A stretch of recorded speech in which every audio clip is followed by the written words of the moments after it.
gestures that we use, such as a handshake or a namaste gesture. That gesture is symbolic and it is loaded with meanings. I know in my childhood, women did not shake hands as much as they do now. Women would prefer namaste while men would shake hands. So namaste or handshake has to do with your region, whether you are Easterner or Westerner, whether you are metropolitan or rural, whether you're man or woman. And today, we know that what we eat, what we wear, are all becoming symbolic of our cultural priorities in many ways. People who eat beef, women getting raped because they wear leggings, such debates have gone on. So how do clothes define us? This is nothing new, even in the time of Chaucer, even in the medieval period, or perhaps even earlier than that. Clothing and food were very complicated cultural entities that were loaded with meaning and power relations. But in culture studies, we study these relationships in a very systematic manner, using philosophical ideas. There are a few, even though I say interdisciplinary, there are a few disciplines. Again, as I grew up, earlier we thought, I remember earlier we thought these disciplines are not very important. For example, philosophy. Even though for academics, philosophy is a very important thing. If you got admission to MA philosophy or MA, say English literature, probably you'll take English literature, thinking English literature has more scope. It is more professional. What do you do after studying philosophy? But these days, philosophy has become the most important discipline in humanities, so to say, because of literary and cultural theory. Then sociology. Then geography. These disciplines are now very important in cultural studies. Cultural studies, as I already mentioned just now, is also about power. So, is cultural studies about the powerful people or the powerless people? I know some of you are saying powerless people. That is not true. It is about both. It is about the powerful people and powerless people, because before, up to the Victorian period, culture was understood as the culture of the powerful people only, the elite people only, the high culture only. Today, we talk a lot about how powerful people establish power over the powerless, how the powerful people generate consent of the powerless people. That means we all know about Antonio Gramsci.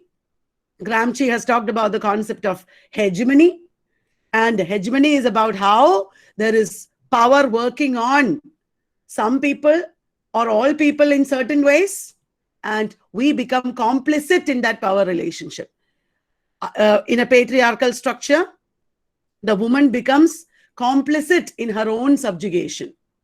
So consent is a very important thing related to power. I agree to my subjugation.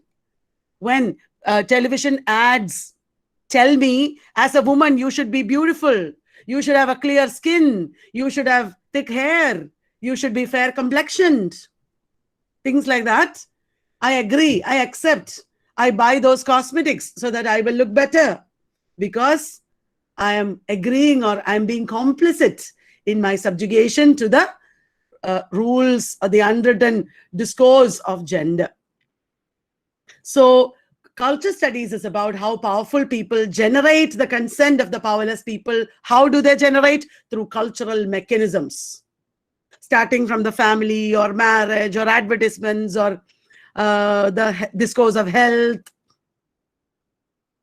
When women like me are in their 40s, a lot of advice we get: reduce your tummy, reduce your weight, because otherwise you will not be healthy.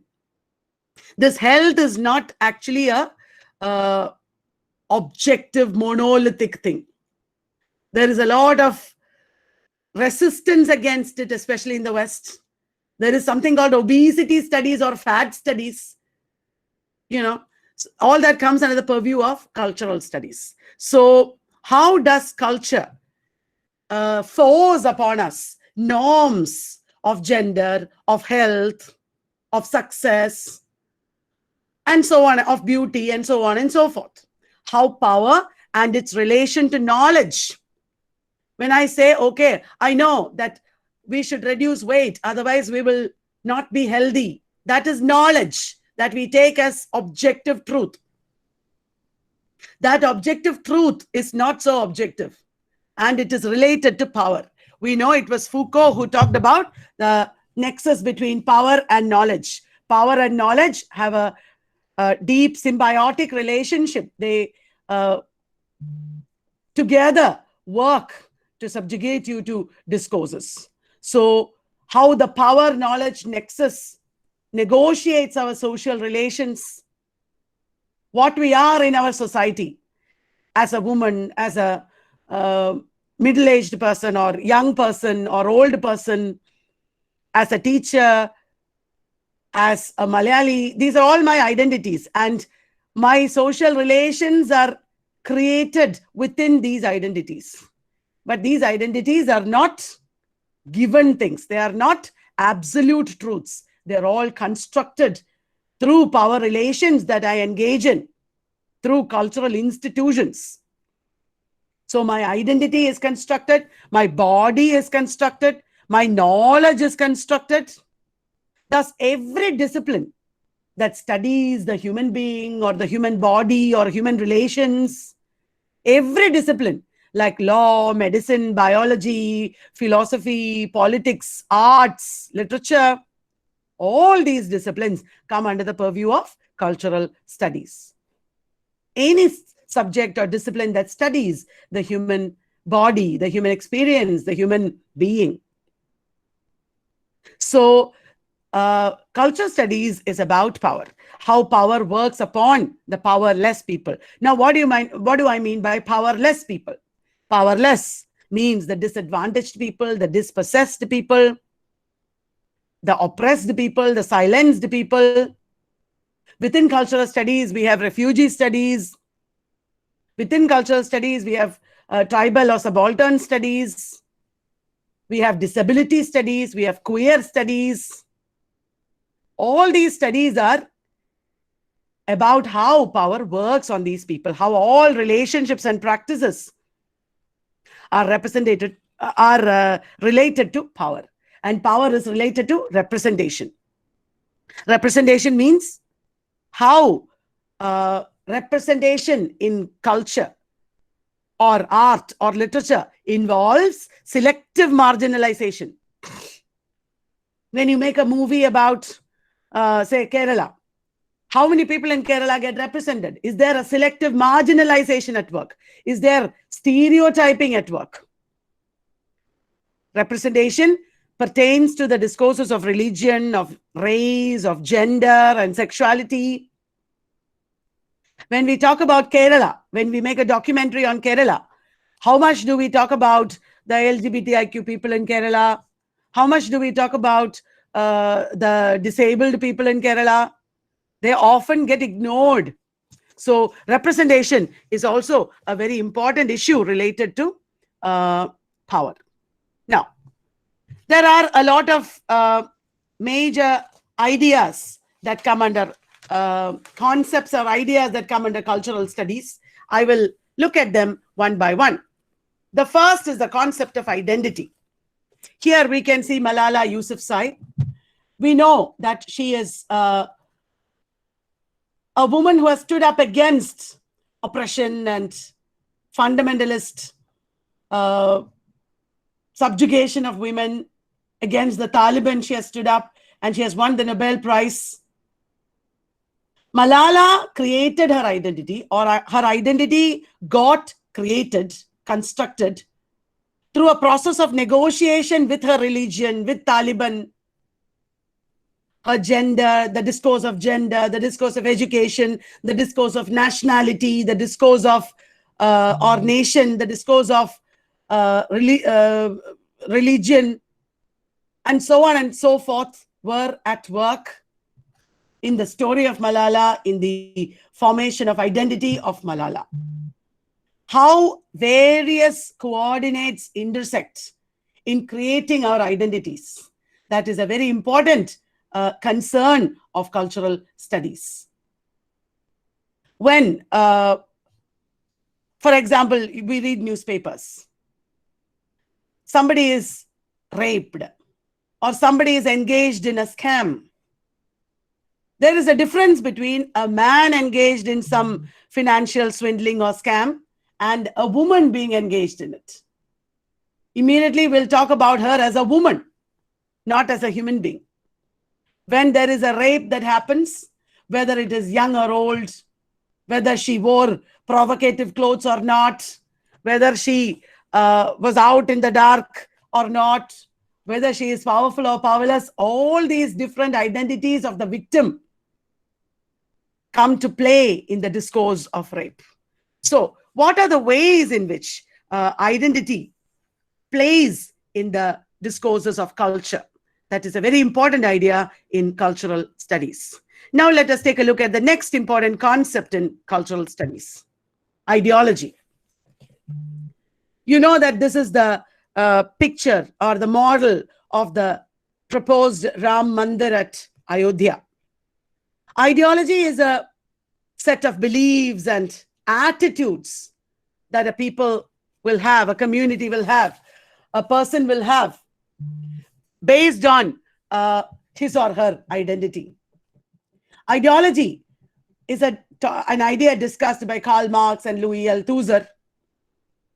And in a nutshell, they have shown how ideology of the ruling class becomes the ideology of the entire society that is being ruled. I take this example of the Ram Mandir. The ruling class or the ruling political party or the majority of people in India decide the ideology of India. There are so many powerless people, marginal people, minority people who become silenced and who become negated in the process. Ideology completely rules over you. Ideology masks actual history or actual conditions of life and exploitation. Ideology hides the reality of the people, the lived reality of the people. Ideology may give rise to uneven or unequal power relations. Ideologies work among the social classes. The ideology of the ruling class or the powerful class always tends to subjugate and silence and smother the ideology of the other classes. In the terms of Louis Althusser, the Marxist, ideology interpellates you. Interpellation is an address. The patriarchal ideology interpellates the woman. When there is a curry powder ad on television, the woman get interpellated. Yeah, I am a woman. I should be cooking. I should please my husband. I should make good food. Otherwise, I'm not a good enough woman. I should buy this curry powder. That is how the curry powder is getting sold. When the curry powder ad interpellates or addresses the woman. So ideology is a very important concern of cultural studies. Ideology is about how we define ourselves, how we live, how we think. Ideology is about what we are. The next important concept in cultural studies is that of modernity. Modernity presumably came in the 16th century or so, when the colonial project brought modernity in the form of Christianity, in the form of better civilization to the rest of the pagan countries in the East. The whole idea behind colonialism was the white man's burden, or to reform the Easterners and the Africans. So the term modernity was used at that time to distinguish the Christian present from the pagan past. And modernity was associated with the concept of civilization. Modernity arguably brought science, medicine, and improved living condition, new forms of knowledge to these pagan people, to the uncivilized people, to the colonized people. The white man's burden involved bringing us science, completely replacing pagan knowledges. The white man's burden included bringing us medicine, hospitals, medical care, education, new forms of knowledge. And the argument was that with these elements of science, medicine, knowledge, they are emancipating the humankind. They are liberating the humankind and leading them to a better life. So another way to define modernity is as that period which brought us what is called development or progress. Development or progress is an idea that we take for granted. Yeah, we all want development. Government brings development. We need progress. But development and progress, according to cultural studies, are not simple objective truths. Development and progress are also ways in which power works over us. So European modernity, or the concept of modernity in the West as against non-European, that is Asian, African, Latin American concepts of progress, that is a major concern of cultural studies. Modernity is closely associated with colonialism as well as slavery. So the Westerners exploited the colonies, the colonies in Latin America, Africa, and Asia. They made a lot of money out of it. They brought progress in the form of money with our labor, with slave labor. Modernity is also associated with the idea of the canon. You should understand what is great literature. Through great literature, you should learn values. You should cultivate taste. These were very important ideas in the Victorian period. And cultural studies critiques these ideas. Very important ideas were canon, taste, perennial, timeless values of humanity, universal values of humanity. All this modernity claimed to bring to us. In the works of Matthew Arnold or F.R. Lewis or T.S. Eliot, we see terms like high literature. Matthew Arnold famously defined the criticism as the propagation of the best that is known and taught in the world. The best that is known and taught in the world, that is the canon. That is what the Western canon will bring us. Everybody should be given English education, said Macaulay, because when we learn English language, we will learn English literature. We will know the canon. And T.S. Eliot said, the function of criticism is the elucidation of works of art and the correction of taste. Taste. To teach us taste, to help us understand what is best literature. F.R. Lewis wrote the great tradition to teach us what is taste, to teach us what is the canon. The other day, I gave a lecture on the Western canon because that is required. To know the Western canon is important because only then you can understand cultural studies thoroughly. So it is good that first the lecture on Western canon came. Many of you attended that. I can see that. And now the lecture on cultural studies is completing the topic. So modernity is linked to these developments. Modernity later became linked to globalization and international trade. So modernity is not a single monolithic thing. And Habermas has famously said that the modernity is an incomplete project. After modernity, we have post-modernity. In the age of post-modernity, we have globalization. As you can see here, post-modernity and globalization is all about international corporations. Today, even though colonialism has ended, this is the age of neo-colonialism or neo-imperialism. Post-modernity also has to talk about or Postmodernism is also concerned about more or less the same ideas as imperialism and domination of the people through power centers. Earlier, it was the empire, the Western Empire, the British Empire or the Spanish Empire. Today, it is the empire of the corporations. The idea of the empire has changed.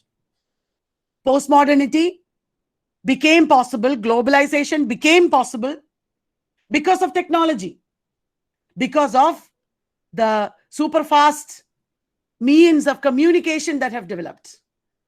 So globalization and postmodernity is deeply related to the growth of information and communications technology, ICT. It also involves a sense of fragmentation of the production processes. When one product like a TV is made or a car is made, its parts are made in different parts of the world. The engine is made in one country, the body is made in another country. The production process became fragmented as a result of globalization. And there is also the new nature of capital, global capital, we call it. The money that is invested in a company is no longer in a traditional capitalistic sense invested with one investor or one country. The money is global. It is everywhere. So these are the features of postmodernity and globalization. There are a group of cultural theories that deal with the politics of globalization and postmodernity, a group of cultural theories that deal with technology, a group of cultural studies that deal with visual culture and images, the proliferation of which happened in the postmodern period. Postmodernity is also about the proliferation of images, visual culture, television studies, film studies, and so on. Everybody is aware of this picture. There is nobody who has not probably seen a similar picture. Why am I showing this here? Or this picture. You go out on the street anywhere in the world, you see bearded men, sometimes wearing a beanie cap or sometimes not, sometimes wearing spectacles. Spectacles were worn to see better, but these days they have become a fashion accessory. What is the meaning of this look that is sported by young men? Among women also there are similar changes. This is the culture of the hipster. The hipster can have these beard styles, can have this kind of clothes, these kind of shoes, accessories, glasses, hairstyles. Unknowingly or knowingly, we are all dressing up as hipsters. I'm sitting here wearing a stole around my neck like this, because that is also part of this modern trend of hipster. There are subcultures within a culture or countercultures. These subcultures and countercultures often stand against the mainstream culture. The most contemporary subculture that we can talk about is that of the hipster.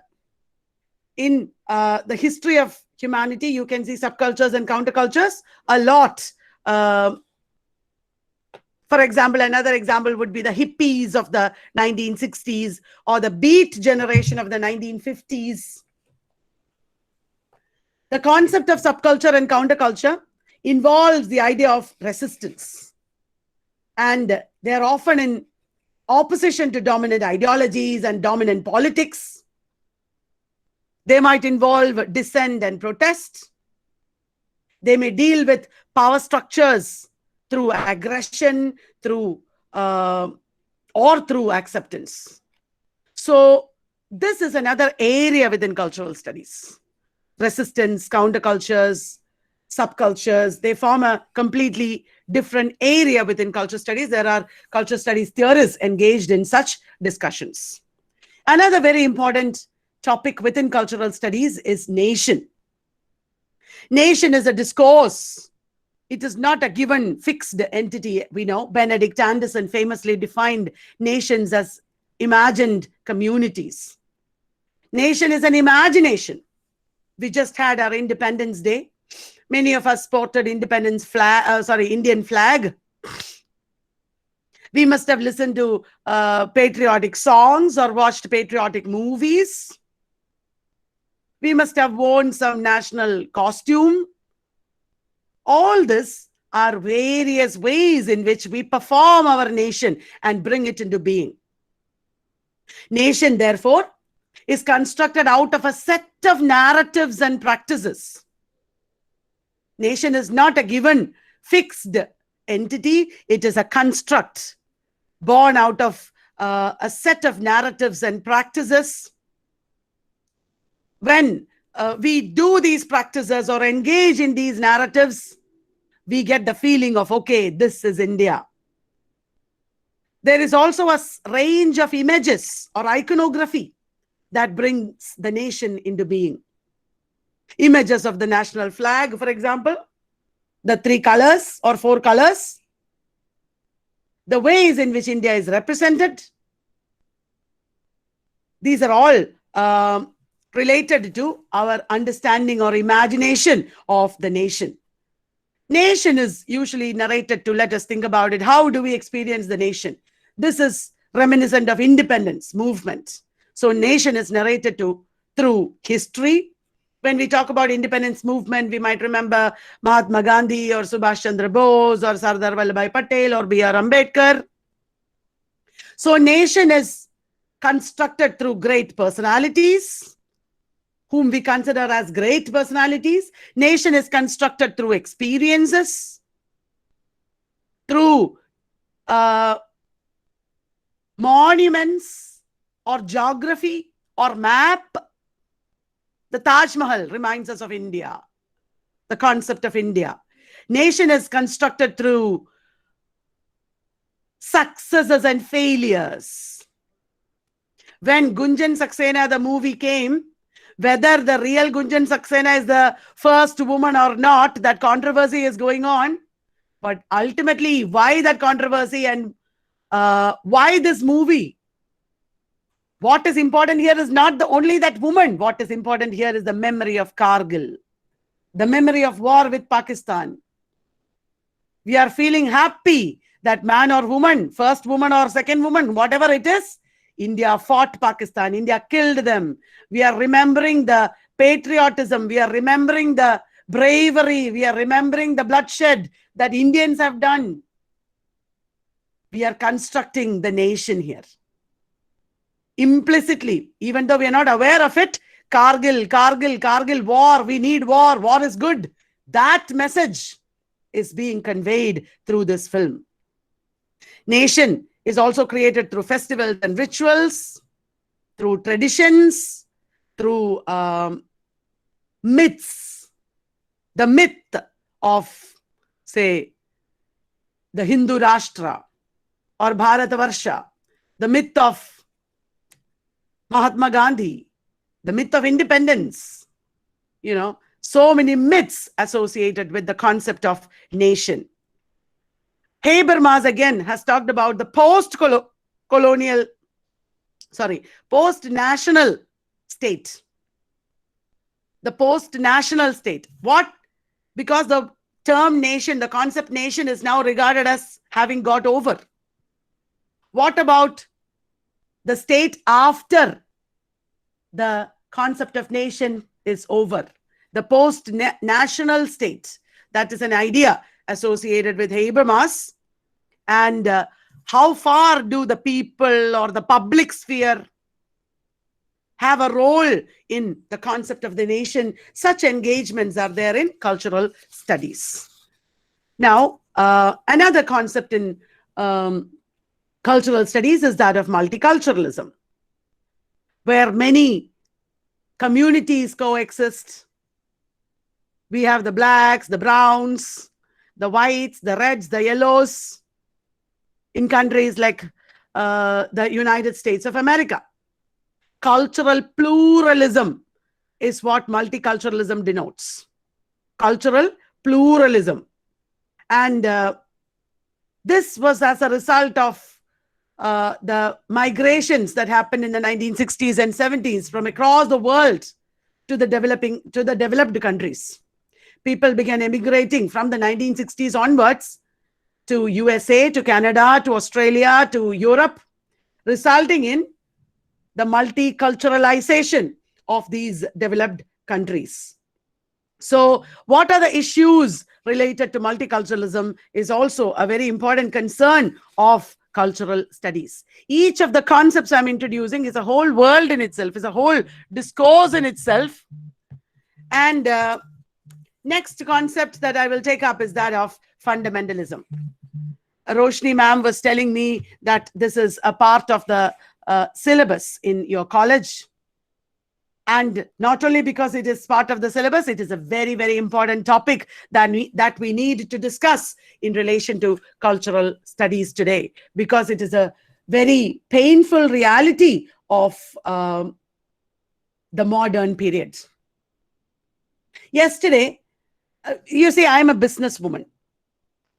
I have found the advantages of stepping out of traditional teaching. Usually when you pass MA in English, the only choice you have in front of you is to try to become a college teacher. And if you are not good enough for that, then you become a school teacher. Sad, because English literature is a launch pad for so many careers. Like you must have heard in the introduction, in my life, I have done a variety of things opening up opportunities for English literature students. And when I am a businesswoman, I have to, show the rest of the world what my services and products are. So yesterday I posted some video and some details about some of our services in some WhatsApp groups. And because it was too late at night, and because some people did not want to spend their time listening to all that, I suppose some people left the group. And I said, oh my God, people left the group because I'm posting all this. I'm sorry, I'm very unconventional. I don't approach the discipline of English literature like everybody else. And I'm sharing this with you because I want you to know how I have benefited from it. It has been hugely successful, my stepping out of the box, I said. Then a lot of people said, it is okay, we want to know what you're doing. They said, I should keep on posting. And then one of them said, these days there is a lot of intolerance. One of them texted me saying, these days there is increasing intolerance. Don't mind, it doesn't matter. That reminded me that this is a very common feature of modern, postmodern, contemporary society. We are intolerant towards the other. I am also intolerant. You are also intolerant. We don't want to spend time because we have become very self-centered, and because that is how the late capitalist society works upon us. It makes us egotistic and self-centered. We don't want to know anything other than what pertains to us. These are all manifestations of the concept of fundamentalism that is at work in contemporary society. Fundamentalism relates to degrees of intolerance and hatred towards difference. We don't want people who are different from us. There is an attempt to make India a pure country, for example, or make the United States of America a pure country. Intolerance towards immigrants, intolerance towards other communities, that often takes the form of hatred and violence. The term fundamentalism often is related to religion. We talk about religious fundamentalism. But cultural studies shows that fundamentalism is there in every aspect of life, not only religion. Fundamentalism is also the name of a book famously written by Steve Bruce. Steve Bruce discusses the concept of fundamentalism in the context of modern societies. Fundamentalism is a sorry. Fundamentalism is a response to modernization, we can say. Because modernization did not reach everybody in the same way. Modernization wiped out our traditions in so many ways. Modernization involved a certain political power that worked upon people. When everybody did not benefit from modernization in the same way, when modernization subjugated some people and empowered others, when modernization wiped out our traditions, many people in varying degrees turned into fundamentalists. Many communities became fundamentalists. Fundamentalism is the attempt to preserve traditions. Fundamentalism is the approach to certain texts or certain traditions or certain values as pure and good, negating other traditions and values. Usually we find it in religion, as I said. There was fundamentalism in Protestantism, when they believed that only their practices are good, the way they read the Bible is correct, and they questioned the other sects within Christianity. There is Islamic fundamentalism, where certain Orthodox communities within Islam regard the Quran as the only great text, and they look down upon or work against or fight against other communities. There is Hindu fundamentalism, where there is a move to make India pure Hindu country, the Hindu Rashtra. The Ramarajya, the concept of Ramarajya that is at work, is a manifestation of Hindu fundamentalism. So fundamentalism, nobody, I think, is actually free of it. In varying degrees, we all have this kind of intolerance, which is a feature of this age itself, which we should fight against, which culture studies questions and critiques. The fundamentalists believe that the original sources of a culture are the best, and they claim to establish the true practices and cultures of the past.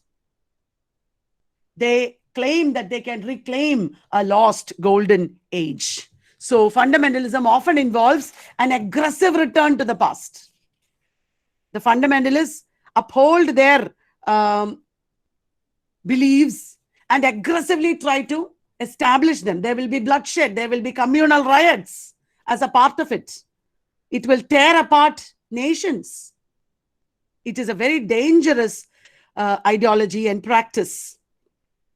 As I told you, this is because modernization has been incomplete. It has been unequal, and it has been traumatic for many social communities. Modernization changed our social institutions like family, like livelihood completely. Fundamentalism being originally religious. I have put the picture of the Nazis and Hitler here, who are the classic examples of fundamentalism and belief in Aryan supremacy. Fundamentalism being rooted in religion is also connected to the concept of secularism. Secularism is another important idea that comes within the purview of cultural studies. In India, we can talk about the concept of caste in relation to this. So cultural studies is about our socio-political and economic conditions. It is about the various discourses of contemporary life and society. It is about representation. It is about resistance and emancipation. It is about deconstructive oppositional readings. Cultural studies began in Britain. I will just briefly tell you about the introduction. I'm not going into the details of the introductory part. I will talk more about the present state of cultural studies. It began in Britain in the resistance against high culture and tradition. And it moved on to Frankfurt School. At that time, it was not cultural studies. In Frankfurt School, where Adorno and Horkheimer were important theorists, there was the early awakenings of cultural studies. I have given the list of Frankfurt School theorists here and their major theories also. They critiqued the capitalist commodification of culture in their term called culture industry. They wanted to change society through their critical theory. And then there emerged the new left in the 1960s and 70s. The people like Herbert Marcuse, E.P. Thompson, Stuart Hall, they are also later very major cultural studies theorists. They are very major cultural studies theorists now. Raymond Williams also. In Britain, in the 1960s, at the University of Birmingham, there was a Center for Contemporary Cultural Studies, where Richard Hogarth and E.P. Thompson were very important figures. So was Raymond Williams and Stuart Hall. They studied working class culture. They studied ordinary culture leading to popular culture studies. They studied subalternity and oppression and ways in which power works. They studied communication models. And the work of these people of the CCCS became foundational to the establishment of the discipline. The major influences on culture studies came from the traditional theorists only. The traditional theorists like Michel Foucault, Jacques Derrida. What did Michel Foucault say? Let me briefly enumerate. Michel Foucault talked about the discourse or power knowledge. Michel Foucault talked about biopolitics and governmentality. These are very important terms today. In short, he talked about various control mechanisms on the human being. How the human being and human body is controlled by power structures. Jacques Derrida talked about how discourses come into being. And how we should read in a deconstructive manner. Jacques Lacan talked about the subject being divided or being constructed. Louis Althusser talked about ideological state apparatuses and repressive state apparatuses. How the state conditions you and forces you to conform to its ideology. Repressive state apparatuses force you into submission. Ideological state apparatuses like education or religion change the way you think and infiltrate their ideology into you. Then there is Antonio Gramsci, who talked about the subaltern and hegemony. Martin Heidegger, who talked about being as different from human reality or human existence. And he also studied these concepts like being and human existence in terms of time, temporality, and history. Temporality or time, the concept has changed completely these days. There are so many theories related to the way we experience time in sociology, anthropology, philosophy, etc. Roland Barthes, as you know, talked about how myths are being created in contemporary life. He also talked about how the agency of the author has been questioned. All these are also important influences on cultural studies. Julia Kristeva has talked about the theory of abjection, or as well as intertextuality. She has given priority to the semiotic in culture over the symbolic. So, in her theories, she is talking about the margins. She is talking about the silenced other. She is talking about what didn't have voice before. The semiotic is the provisional, the changing, the mini narratives, we can say, within a culture. Claude Lévi-Strauss talked about the structural analysis of cultures, the structural analysis of myths. And Derrida considered Lévi-Strauss's work as a paradigm shift in intellectual discourses. That is what he said as an event. That is what he said in Structure, Sign and Play, in the discourse of the human sciences. Jean Baudrillard, as you might know, is a major postmodern theorist who has talked about simulation and hyper reality, where the real is replaced by its representation. And Noam Chomsky has done tirelessly a political critique of modern capitalist societies. So, in a nutshell, these are the ways in which these theorists influenced cultural studies. Now, I will quickly come to the contemporary state of cultural studies. There are a lot of space-based approaches. Space, place, city. Space studies is there, city studies is there, urban studies is there, modernity studies, globalization studies, development studies, subaltern studies, empire studies, as well as ecological studies. I will give you some brief introduction to all these ideas and concepts and approaches. We have people like Pierre Bourdieu, sociologist these days. He has talked about cultural capital and habitus and fields.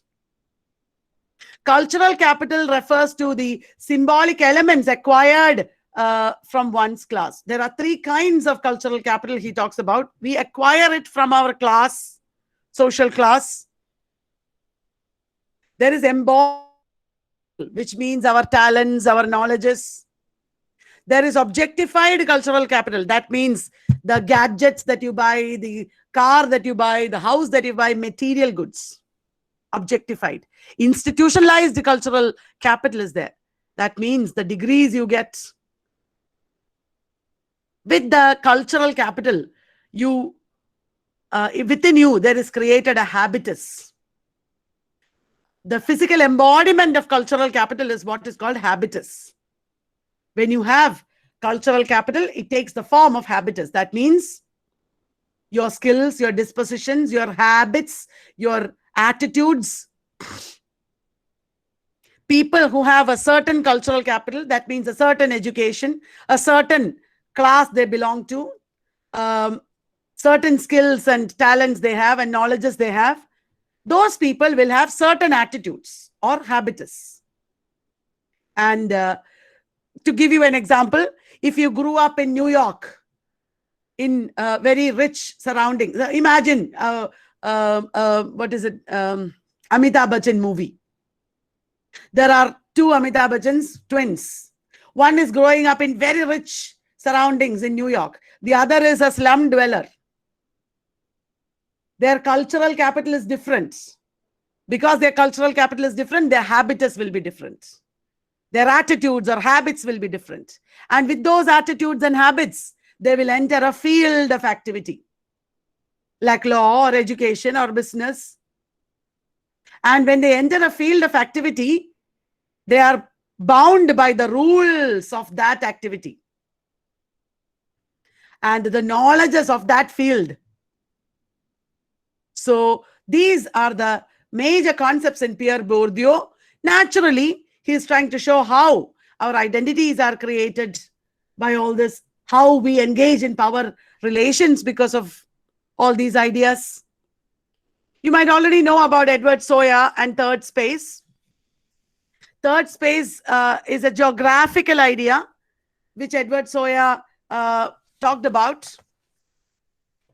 Third space is the lived experience of a place. How people live together in a space. How they share their knowledges and emotions and dreams and experiences. That is what is called third space. First space is the actual site of the place, actual view of the place. Second space is the map of the place or the representation of the place. So third space is the lived reality of the space.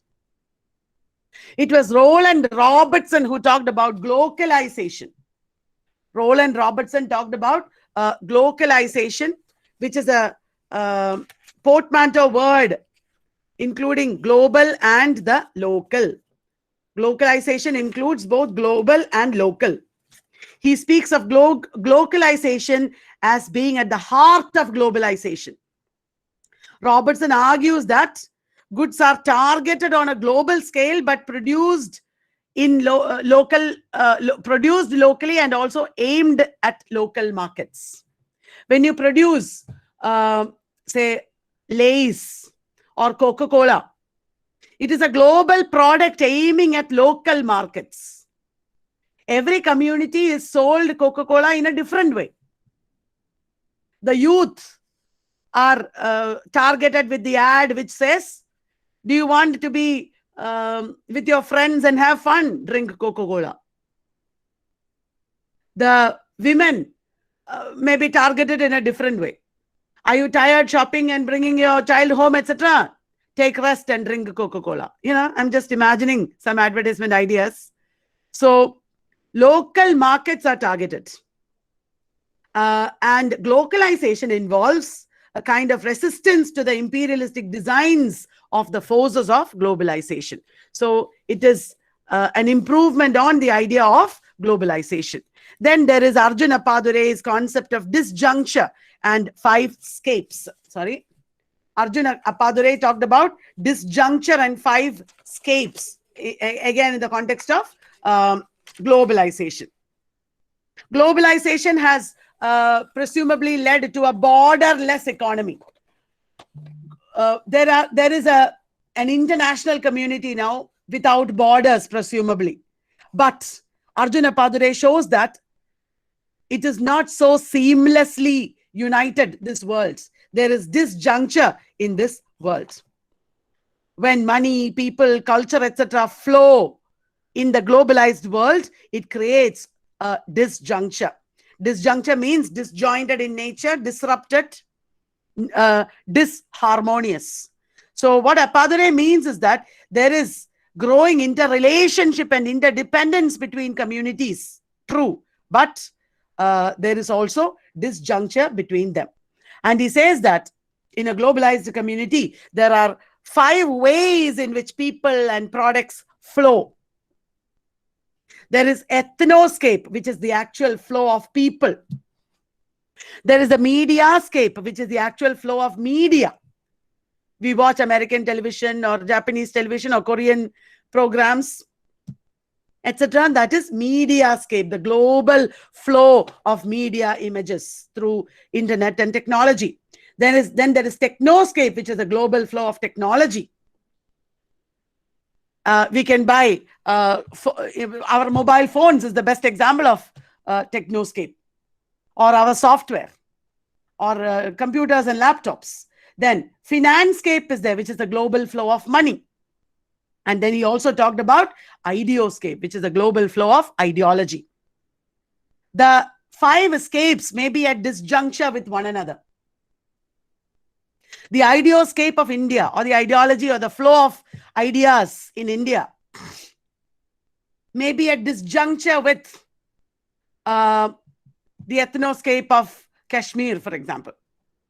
So the concept of disjuncture and 5 scapes is very important. Then there is Paul Virilio. Paul Virilio has talked about speed and technology in contemporary societies. He has created the concept of dromology. Dromos, the word dromos means race. Dromology is based on the importance of technology and speed in postmodern era. And he studies the texture of temporality. How do you experience time? I told you there are many theories of time. And he shows that now we have moved from a chronological sense of time to a chronoscopic sense of time. Chronoscopic sense means it is not one after the other. It is more synchronic. A sense of time in the present, but discontinuous and disrupted. A discontinuous temporal experience of the intensity of time in the present instant. That is called chronoscopic time. All these ideas are at work in literature. You can apply any of these ideas in literary works.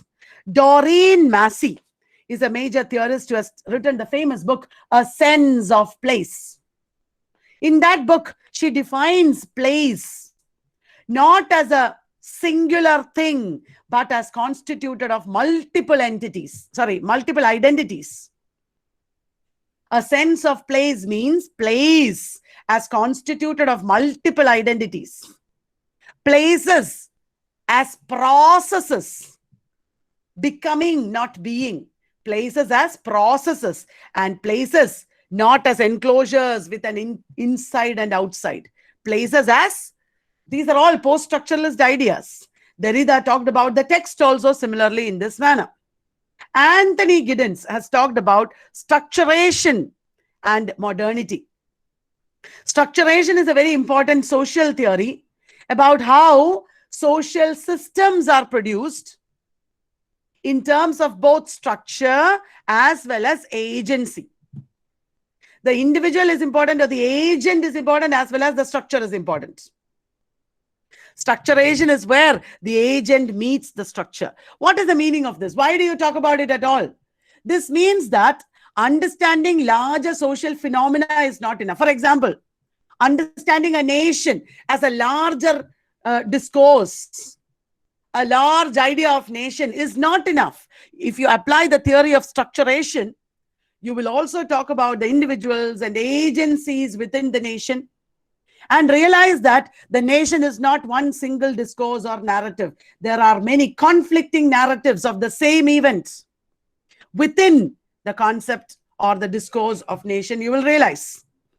So structuration is a very important concept. Michael Hart and Antonio Negri, the post-Marxist thinkers, wrote a book called Empire. That was in 2000, year 2000. And that book became very, very famous. There they talked about how we have moved forward from modern imperialism centered on nations. In the early 20th century, we had imperialism centered on the concept of the nation. But today we have moved forward from that to a postmodern construct of ruling powers called empire. I showed you the picture of multinational corporations like that. Not nations. Nations are not supreme sovereign powers these days. A government in a nation whom we regard to be supreme sovereign power is not supreme sovereign power. They are ruled over by multinational corporations or other power centers. So there is a new concept of the empire at work in the postmodern period. And it is related to warfare. So these ideas are all there within this group of cultural studies. We also have other theories like Ranajit Guha, Deepesh Chakrabarti, Partha Chatterjee, etc. They're all Shahid Amin. They're all subaltern studies theorists. Then Slavoj Žižek, Andrew Ross, David Easton, etc. They all come under the group that I call space studies. Now, the next group that I have here for you is called people. Ideas related to studies of people. Let us take a look at the theories and concepts. We have youth culture, popular culture, subculture studies, counterculture studies, race studies, ethnicity studies, also food studies, art studies, etc. A very important figure within these theories is Dick Hebdish, who wrote the book Subculture. Here in this book, he talks about youth subcultures as symbolic forms of resistance. In Britain, there were youth subcultures like the punk. For the first time, here is a man who is analyzing these subcultures from an intellectual perspective. Related to Dick Hebdish is the concept of counterculture also. Theodore Roszak has written the book, The Making of a Counterculture. The Making of a Counterculture. The subtitle is important because it will throw light on the content of the book. Reflections on the technocratic society and its youthful opposition. Countercultures are oppositional. They are anti-establishment.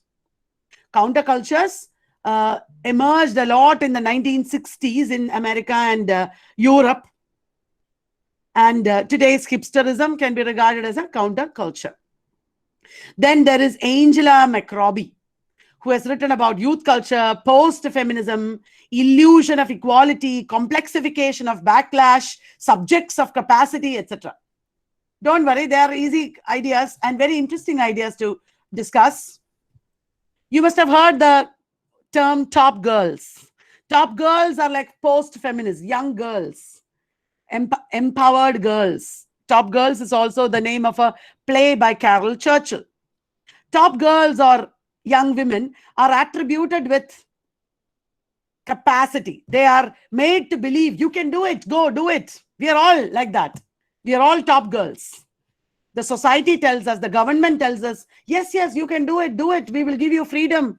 We will not curtail your freedom. You are subjects of capacity. And this is a feature of post-feminism. But Angela McRobbie is critiquing it. She is showing that this is only post-feminist masquerade. Women are not actually empowered. This is only a show off of their freedom and capacity. Capacity as a theoretical concept. Within a consumer culture, women have the capacity to wear what they want and do what they want. It is good for the multinational corporations. Society has not really changed. This is what Angela McRobbie shows. And she critiques the idea of female success. Are women really succeeding? She is questioning the idea of female success. The government, the power centers turn post-feminist women into ideal subjects of female success. The new career girl is subjected to new strategies of governmentality, that is all. There are new ways in which society is controlling her. Her and her body. Actually, she is not really empowered. She has only entered into a new form of sexual contracts. This is the idea of Angela McRobbie. Paul Gilroy has talked about Black Atlantic. He, in the book Black Atlantic, Paul Gilroy talks about the idea that the blacks living, the blacks from across America, Europe, and Africa are all united by living across the Atlantic. They are united by the experience of slavery. This is a provocative idea. It is like the blacks form a fourth nation. It is like they have their own concept of nation across the Atlantic, uniting the black diaspora. This idea actually challenges cultural nationalism. And it is there in that book, Paul Gilroy talks about Black Atlantic as a counterculture of modernity. It is the title of the first chapter. He is critiquing modernity and cultural nationalism by imagining an identity of the blacks transcending nations. Now, we have the theorist Paul Willis. His major book is Learning to Labor. In that book, he talks about why working class youths get only working class jobs. He talks about theoretical concepts like struggle for superiority, differentiation, and integration. It is a study in terms of labor and class. That is a whole area in which you can do research. Angela Davis is a militant black activist related to black radicalism. There is something called black Marxism. She was a student of Herbert Marcuse, and she worked with prison. The concept of prison, if anybody is doing research on discourses related to prison, you can read Angela Davis. Andy Bennett has done work on youth culture and popular culture. And next we come to the concept of gender. Within gender studies, we have feminism, post-feminism, cyber-feminism, queer studies, transgender studies, body studies, trauma studies, disability studies, men's studies, etc. As you know, in feminism, we have very important figures like Kate Millett. Kate Millett is the author of the book Sexual Politics, and sexual politics is also a very important term in Kate Millett. She talked about the politics of sexuality. She famously said that sex has a frequently neglected political aspect. Kate Millett has written many other significant works. She has written about the politics of cruelty. She has talked about how the modern states are based on the practice of torture as a method of ruling, as an accepted policy. torture as a policy. Torture. So when you talk about gender these days, when you do a research project on gender or representation of minority people or women, etc., you can apply these ideas. Adrian Rich has talked about motherhood as an institution as well as an experience. As an experience, any woman who gives birth to children is a mother. But the problem is when motherhood is institutionalized. Motherhood as an institution becomes oppressive. She has critiqued it. And she has also famously written an essay, Compulsory Heterosexuality and Lesbian Existence, where she talks about how compulsory heterosexuality is there in society that denies women the knowledge of their bodies, the knowledge of one another. And she says, even when there are sexually lesbians who exist, which she calls lesbian existence, apart from that, there is a certain connection between women, which she calls lesbian continuum. We are all lesbians. All women are lesbians in a certain way. You must be familiar with Judith Butler's idea of performativity. She laid the foundations of gender studies or queer studies with her insistence on treating gender as a non-binary, gender as fluid. And she also led to very major developments in body studies. Susan Sontag has talked about camp. Camp is an aesthetic style or sensibility that is based on pronounced artificiality. Camp gives importance to artificiality. It finds appeal in bad taste, in ironic values. Camp fashion, for example, is outrageously unnatural or exaggerated. There was a Met Gala fashion show based on the theme of camp recently. Camp can be pronouncedly affected and inappropriate, fusing elements of high culture and low culture. Camp finds a lot of significance in what is called queer parody. Queer fashion styles are often a parody of mainstream styles. And that is her top. She discussed all this in Notes on Camp. Susan Sontag has also written a very major book on photography, where she defines photography as an aggressive act. You should read it if you are doing some research project on photographic representations or selfie culture, etc. Photography is an aggressive act. I feel irritated when I go to tourist centers and scenic places. As soon as we go to some scenic place, nobody takes time to look around and experience the air, the atmosphere, the trees, the greenery. Instead of that, everybody will look at the scenes through their camera or their mobile phones. These days, we see only through the camera. So, photography is an aggressive act that distances us or alienates us from actual experience, from direct experience. And it gives us an illusion of experience or illusion of knowledge. The reality out there is discontinuous and complex and diverse. But photography makes it manageable, takes away the discontinuity or interconnectedness of experience. So she critiqued the practice of photography. Then there is Bell Hooks. She worked against imperialist, white supremacist, capitalist patriarchy. I should actually put a hyphen here. Imperialist, white, she was against all this. Gloria Jean Watkins, that is her real name. And she talked about marginality as a site of resistance. There is a famous transgender theorist, Jack Halberstam or Judith Halberstam. Judith has talked about female masculinity and queer failure. Low theory. Low theory is eccentric. It runs the risk of not being taken seriously.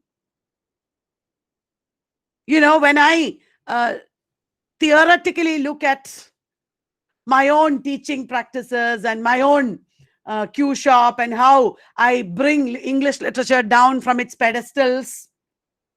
I use a lot of very simple and silly ways of teaching.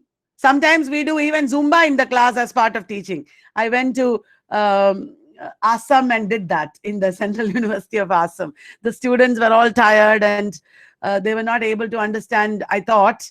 And in order to easily, it was quite heavy.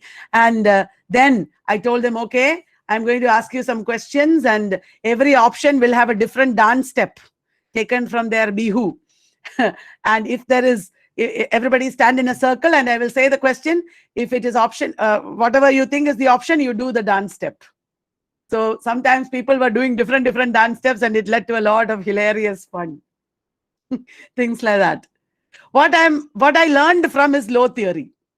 Things that look eccentric may have a very great potential for subversion and resistance. You should come down from the pedestals. That is what people like Jack Halberstam has taught us. Kimberly Crenshaw has talked about intersectionality, which is a very important idea within queer studies and gender studies. She said this, Kimberly Crenshaw, the professor, said this in a 1989 paper. And this means that intersectionality means that social identities are overlapping and intersecting. Even one person will have many overlapping, intersecting identities. And this often affects the way we live in our society. Our social roles are affected by this. So, in terms of race, in terms of gender, in terms of sexuality, class, religion, caste, etc., we have so many intersecting identities. And the ways in which our identities intersect are related to the ways in which we experience oppression. Our intersecting identities are related to the ways in which we experience oppression or domination or discrimination. And also, it is related to the ways in which we resist. So, we have Eve Kosofsky-Sedgwick, who is also a very important theorist who has contributed meaningfully to queer studies and gender studies. Then she has critiqued authors like Charles Dickens, Henry James, Jane Austen, canonical writers. So has Kate Millett. Robert McCruer is a disability theorist. When he talks about, he says that many of our discourses of sexuality talk about human being as if the human being is able-bodied. There is a compulsory able-bodiedness behind our discussions of body and sexuality. And he also created a concept called crip theory. Within this discourse, we also have trauma theorists like Kathy Caruth and Kali Tal, and a number of other theorists who have variously engaged with class and technology and other important aspects of society. The last group I'm talking about is media, a group of theories related to media, which gives way to television studies, film studies, media studies, new media studies, visual culture studies, museum studies, cybernetics, post-humanism, and digital humanities. John Berger, in the book called Ways of Seeing, has talked about seeing as a concept, which is probably related to Laura Mulvey's gaze also. Nicholas Mirzov has talked about visual culture. Marshall McLuhan's global village, everybody might be familiar with. The world is becoming a global village because of mass electronic technologies. That is what he claimed. Medium is the message, is the idea that the communication medium itself should be the primary focus of study, not the message. Because it is like a formalist approach. Stuart Hall has talked about encoding and decoding. How messages get encoded and how they get decoded. Encoding and decoding are applied in media studies also very greatly. Communications technologies has met with media studies and business studies quite a lot. When we talk about communication and communications technologies, ultimately, we are talking about how they are employed in business. You cannot talk about cultural studies without thinking of the way things are being marketed and sold and promoted. Business studies have become very integral to an understanding of cultural studies. Laura Mulvey has talked about gaze. As you might know, gaze in social theory means an individual's awareness or perception of other individuals. Laura Mulvey says that in the media, the camera or the media text predominantly has a heterosexual male gaze. The way in which women or other men are looked upon in the media is dominantly heterosexual from the perspective of a heterosexual male. But however, that is not entirely accepted these days. We also talk about the female gaze, the post-colonial gaze, and the homoerotic gaze, etc. I suppose you can do some research project on the changes that have happened to the ideal male body in the movies. The ideal male body. Till the 1990s, it was not the muscular six-pack body that was considered the ideal. It was more domestic and familiar kind of body. But today, the concept has changed completely. And you can apply some gender theories and media theories and talk about it if you want. Today, earlier, it was only the female body that was the sexual object. Today, the male body is also the sexual object. And it is a male gaze that falls on the male body in the media. What are the implications of such changes? Tony Bennett has talked about museum studies in the magnificent book, The Birth of the Museum. It is about the cultural role of modern museums. It borders on national iconography, and it's a very important topic for research today. Donna Haraway, as you might know, has written the Cyborg Manifesto, where she rejects the rigid boundaries between the human, the animal, and the machine. Catherine Hales has written a similar work, How We Became Post-Human, where she talks about the changes in the post-human society, how technology and the internet has changed the conception of what is human. Richard Dyer is a film theorist who has talked about stardom. John Fiske is a television theorist. Quentin Fiore, Henry Jenkins, Robert Stam, Janet Murray, etc. are also very important theorists. I have not mentioned a few people here. Paul Levy, for example, has talked about the theory of the theory of virtualization.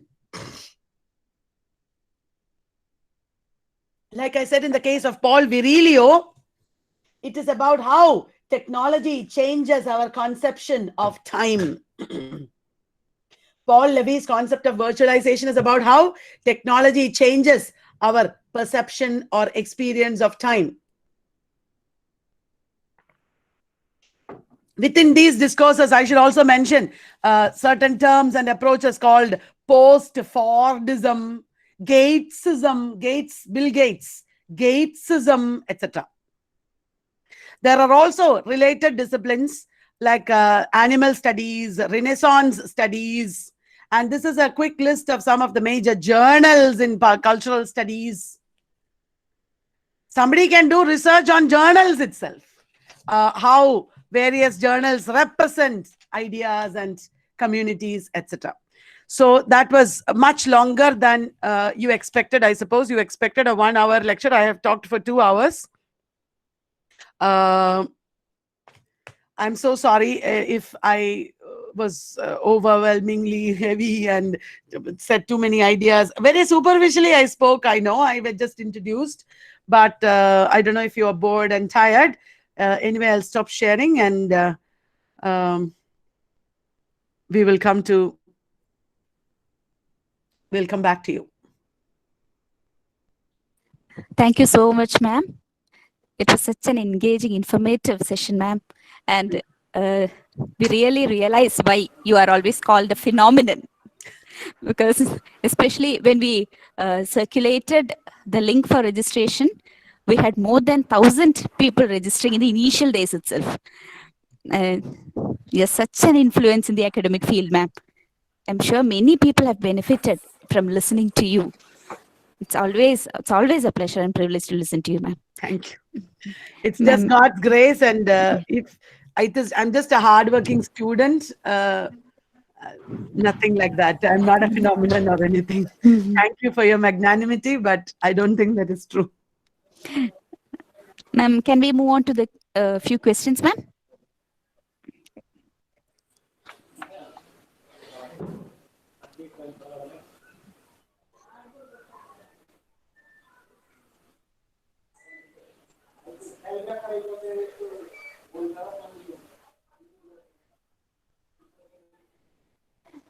Ma'am, we have a question like, what are the important works and authors of cultural studies in relation to UGC NET exam? Well, I will say many of these, even though you think now that this is not important for UGC NET, they are important. All the first level people I talked about, like Raymond Williams, Stuart Hall, E.P. Thompson, Richard Hogarth, they're extremely important. Questions have been asked several times. Next level, there have been questions on, it is important to know about Paul Virilio, Pierre Bourdieu.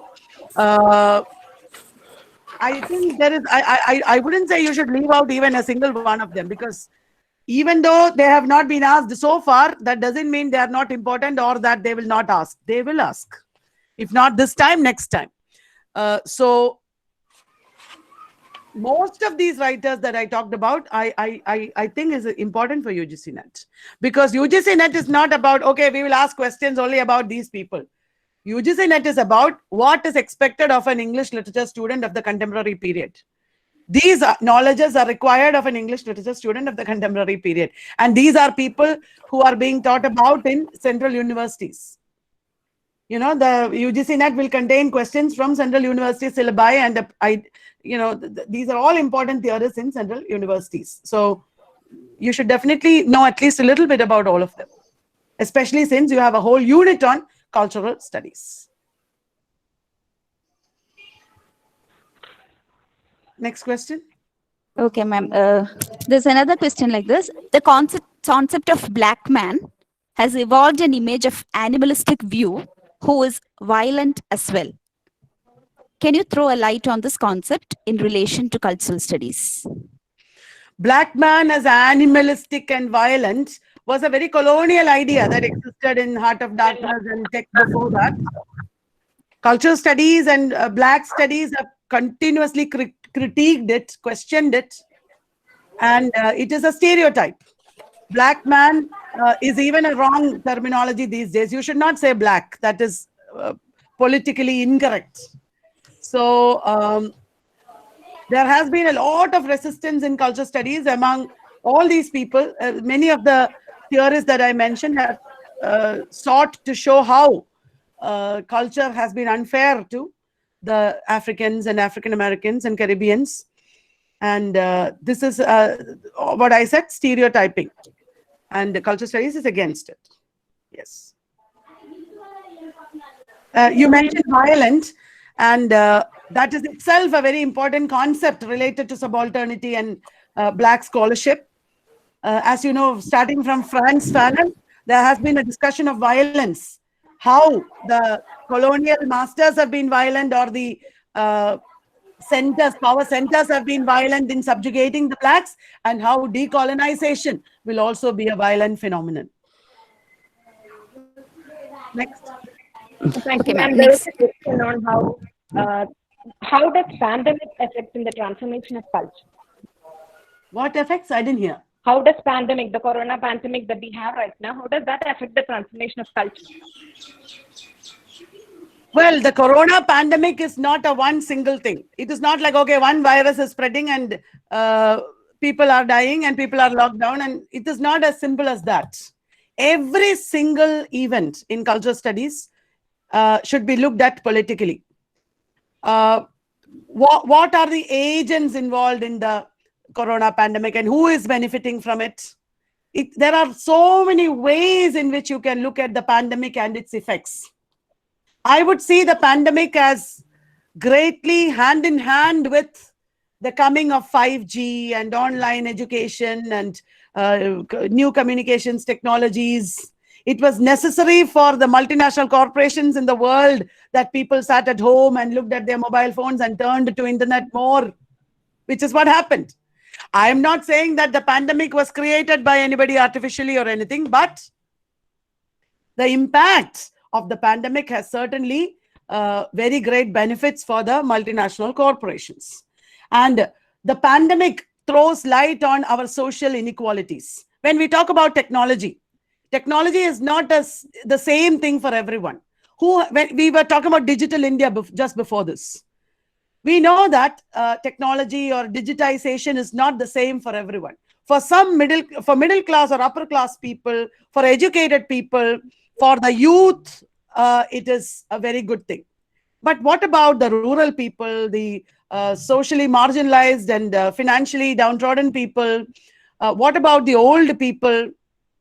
They are completely disadvantaged by, they might even be wiped out by these massive changes that globalization and pandemic, and not globalization, the corona pandemic and the technological progress or digitization, demonetization, all these things are actually going hand in hand. So it is impossible to know what is the reality of the pandemic.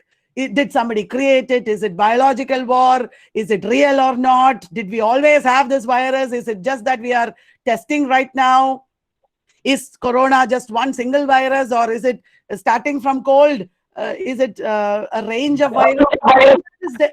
Different. You can approach any issue like this from multiple perspectives within cultural studies. You can look at it in terms of medical humanities. You can look at it in the context of globalization and the market. You can look at it in terms of gender. You can look at it in terms of technology. You can look at it through various perspectives of theory and culture.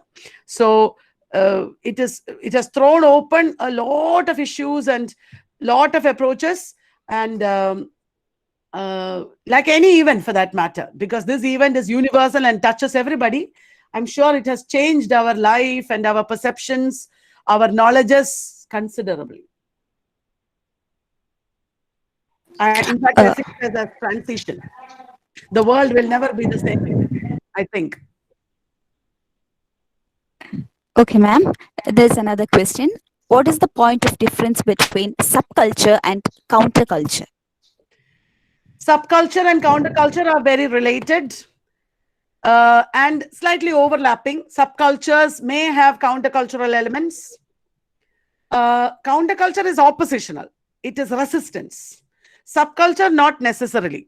When you talk about India, each state has a different culture based on our language and historical processes and race, etc. The culture of Kerala can be considered a subculture within India. The culture of Kashmir can be considered a subculture within India, but it has countercultural elements. It can sometimes stand against mainstream Indian culture, you know that. Or any youth culture. So when subcultures become oppositional, they become more countercultural. And sometimes countercultures can evolve and become the mainstream culture. Today, for example, I showed you the picture of the hipster. When it began, the hipsters looked very different from other men. I remember when young men started wearing beards, many families told them, shave off your beard, because they looked odd, they looked different. But now it has become like dominant culture. Everybody has beard. If you do not have beard, it looks odd. So countercultures or subcultures can become the mainstream culture also. Yeah. Okay, ma'am. There's a question like, could you give us a one-liner for CRIP theory? CRIP, CRIP, CRIP theory. Will you, if you want the one line, will you just Google search for it? Crip theory is, let me just take a quick look at it and then I'll be able to talk about it. Yeah, one thing is crip theory brings together queerness and disability. There is a lot of connection between queer studies and disability studies, and crip theory brings together queerness and disability. It is a celebration of disability as an alternate kind of existence. It does not look at disability as the margin, or it is like a new kind of existence. Why I was able to talk about all the other topics easily, and when you asked about crip theory, the problem is I had studied and read about crip theory for a previous culture studies webinar, but I did not revise and read about it just before this webinar. That shows how marginal disability studies is, even for me, who is talking about it. About disability studies, our compulsory able-bodied society is not seriously aware, and we don't really incorporate them as normal people among us. That is what it shows. So queer theory and disability theory go hand in hand to show how our pretensions and hypocrisies actually work even in our literary theory. They do not want to be marginal.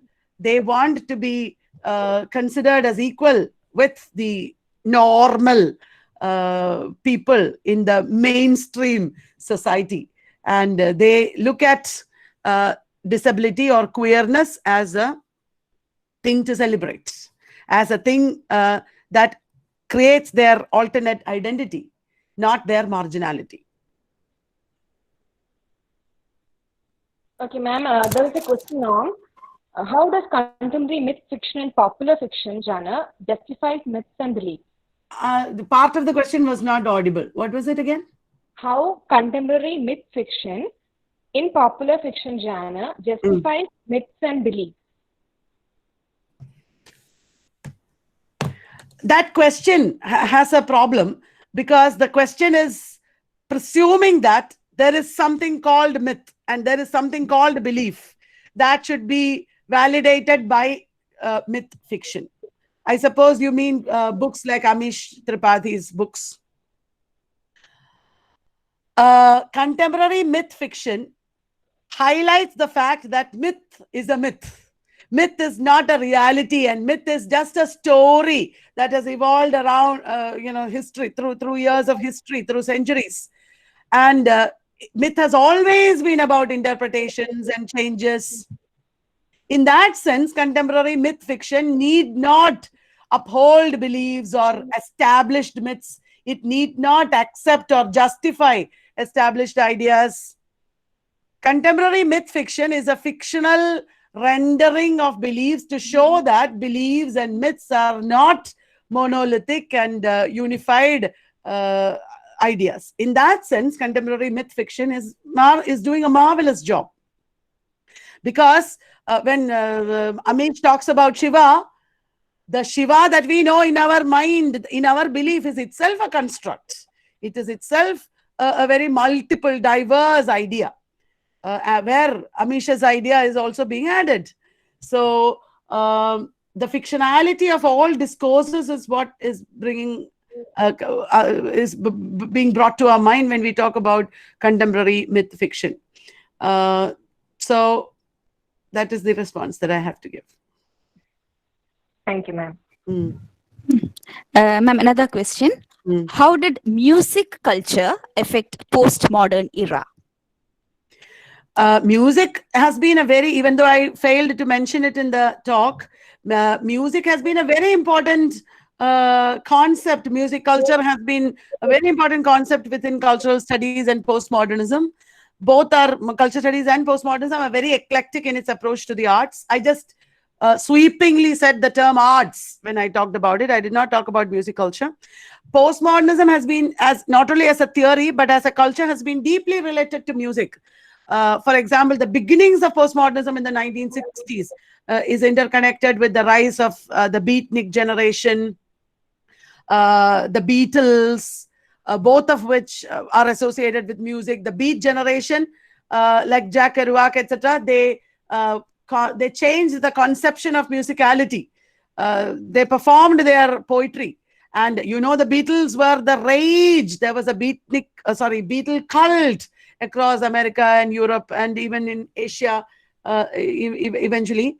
There were also the postmodern history of postmodernism is deeply intertwined with the rise of discos and hip hop and blues and jazz, etc.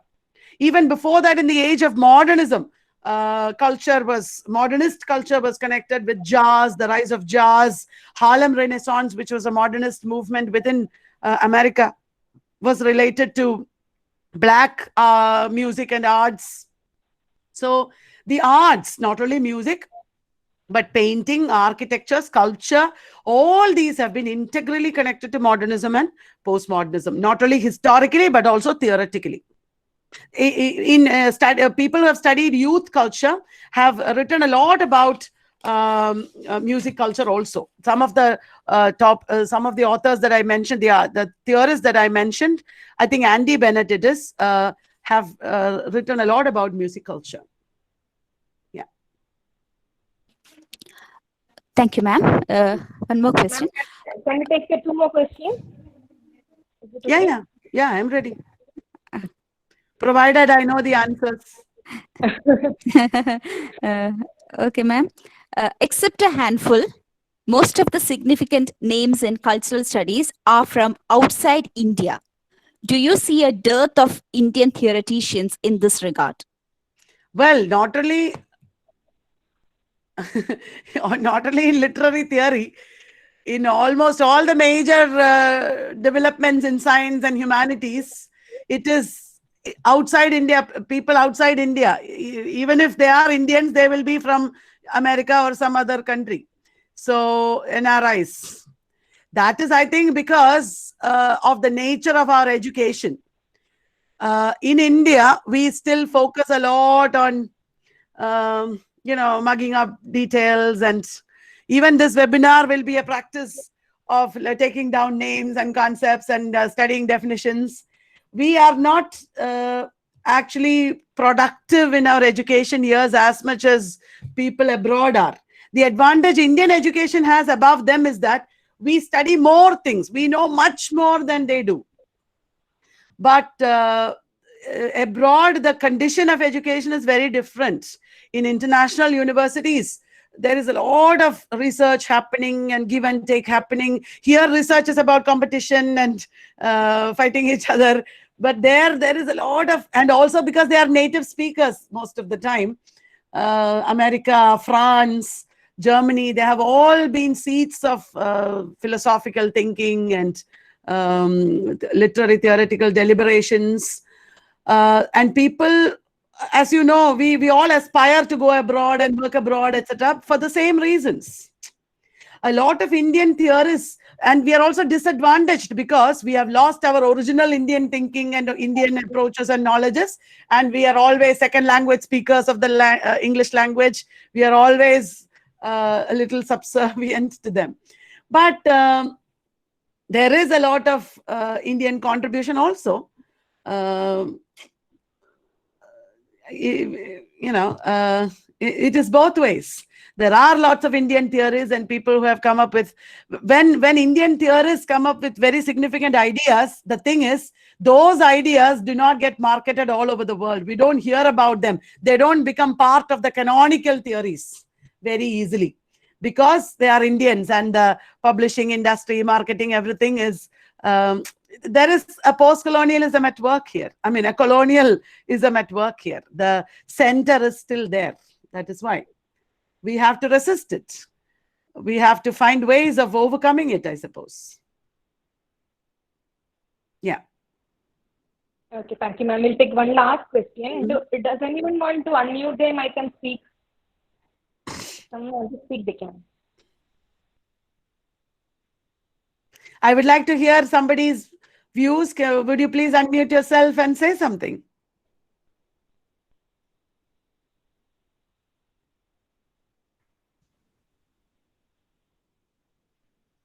There are so many questions in the chat, but it would be nice if someone could actually speak it out.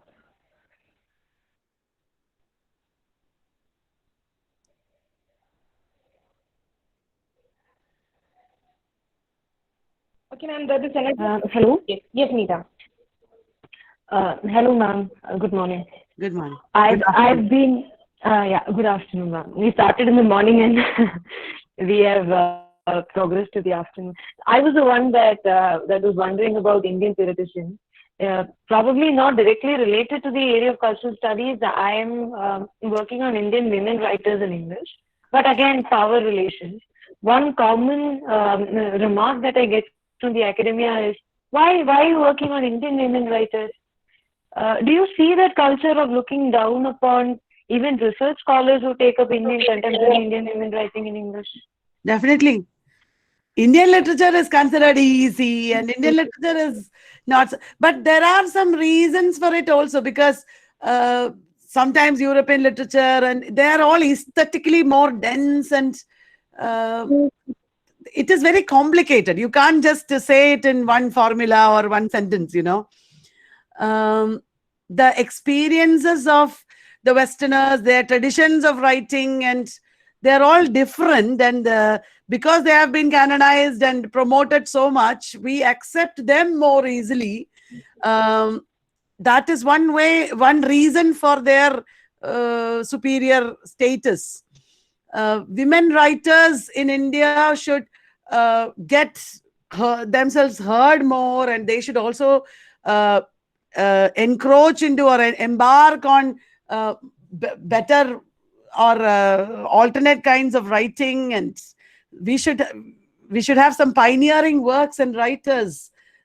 Probably there is again a counter politics behind it. Sometimes people from Asia who criticize their countries and write very powerfully against their political systems, etc., will easily get Nobel Prize. And it is all very political, Meera. It depends on how you write also. Any writer, for example, Aravind Adiga, who wrote White Tiger, had he written a book which did not show the underside of India, if Salam Bombay had not shown the underside of India, if Slumdog Millionaire had not shown the underside of India, would it have still won those awards? I wonder. Nobel Prize, Booker Prize, Oscar, these are all very political, problematic awards. And it is often the award that decides the marketability of a writer. Even if you are shortlisted or longlisted for an award, that will increase your saleability a lot. So there's so many. This is a potential area for research. Marketing and publishing industry, and who sells and why do other people not sell, things like that.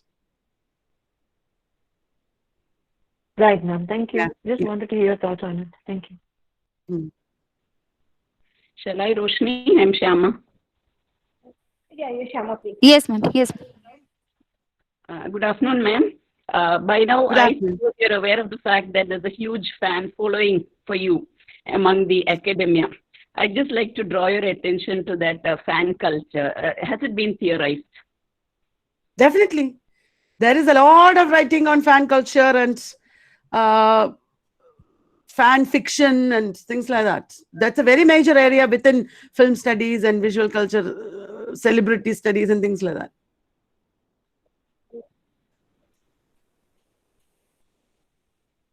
I suppose people have already done research on it also in India, fan cultures.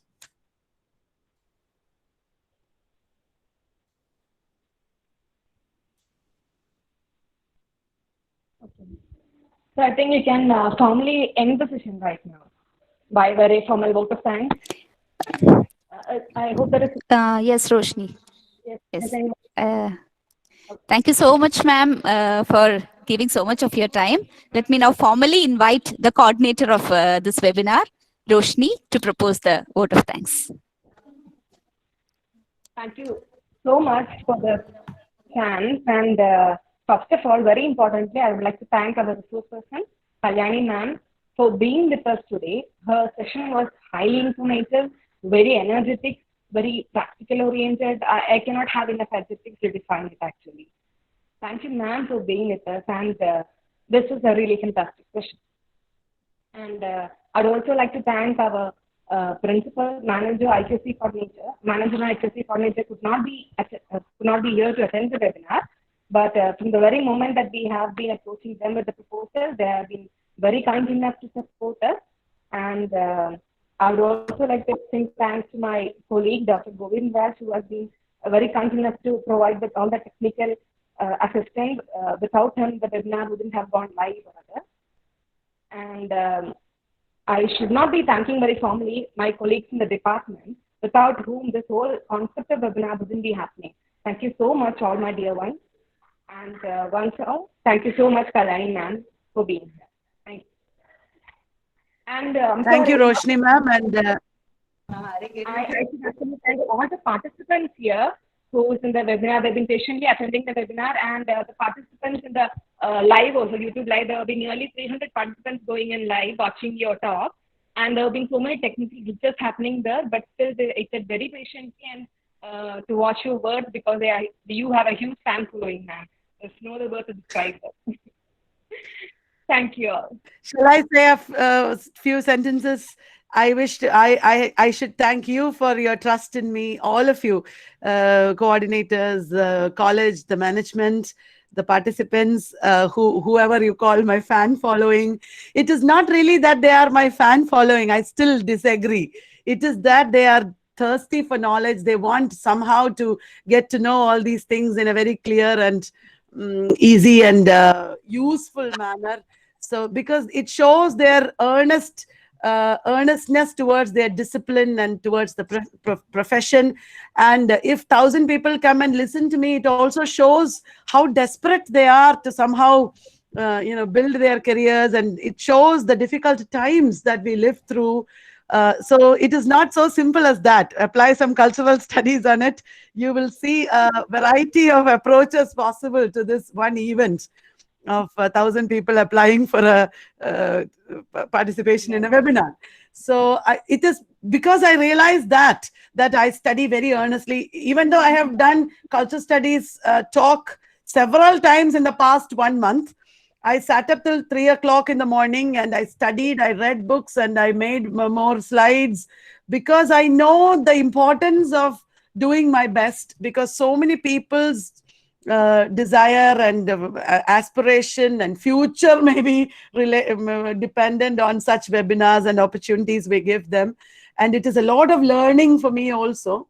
So it is a collaborative thing. I don't want to be centralized and idolized. Please don't do that. It is you and me together that we are doing it. Your support and your trust and my work and all that. Thank you for giving this opportunity. Thank you all once again. Thank you.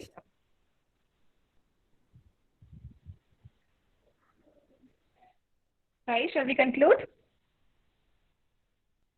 Yes, Roshni. We can wind up now.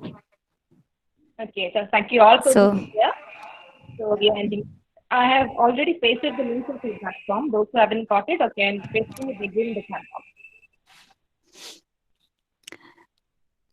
So once again, thanks to all our dear participants for listening to the talk patiently. Have a nice day.